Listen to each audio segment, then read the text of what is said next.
Kisruh tuduhan OCCRP yang kini menghilang dari situs resmi mereka. Setelah selesai bikin keributan dengan isu tanpa bukti, Organized Crime and Corruption Reporting Project, OCCRP, memberikan klarifikasi, setelah menghina pemimpin negara Indonesia tanpa bukti dengan memasukkan nama Presiden ke-7 RI Joko Widodo atau Jokowi ke daftar tokoh terkorup 2024.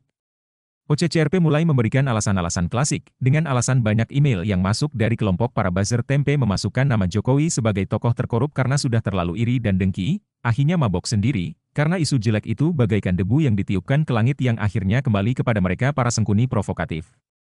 Berikut penjelasan OCCRP, kami membuat pengumuman umum untuk nominasi dan menerima lebih dari 55.000 kiriman, termasuk beberapa tokoh politik paling terkenal beserta individu yang kurang dikenal, tulis OCCRP beralasan. Praktisi hukum dari Universitas Trisakti, Albert Aris menilai, publikasi OCCRP yang menuduh dan menominasikan Presiden ke-7 RI, Joko Widodo harus disertai bukti pendukung yang cukup. Albert berpandangan, adanya nama Joko Widodo yang dicap sebagai tokoh korup di dunia tanpa bukti yang jelas merupakan penghinaan terhadap bangsa Indonesia.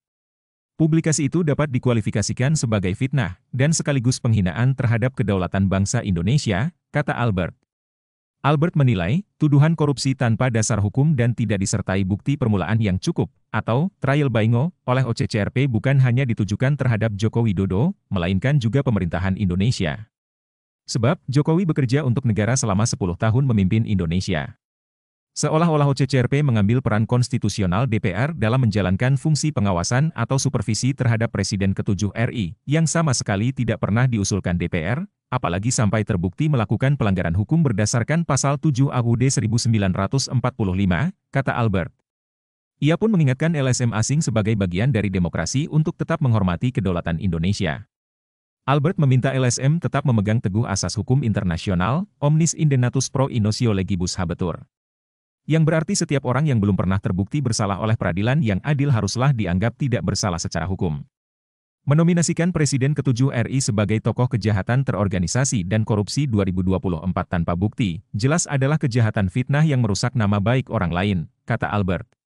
Sehingga publikasi OCCRP itu jelas bertentangan dengan Pasal 19 Ayat 3, Konvensi Internasional Hak-Hak Sipil dan Politik, yang sudah diratifikasi Indonesia melalui Undang-Undang Nomor 12 Tahun 2005, katanya. Dan saat ini Jokowi telah menanggapi laporan itu dan menantang OCCRP untuk membuktikan tuduhan mereka tersebut. Bagaimana menurut kalian guys? Apakah pantas pihak asing seperti OCCRP ikut serta mencampuri dan menghina pemimpin Indonesia kita?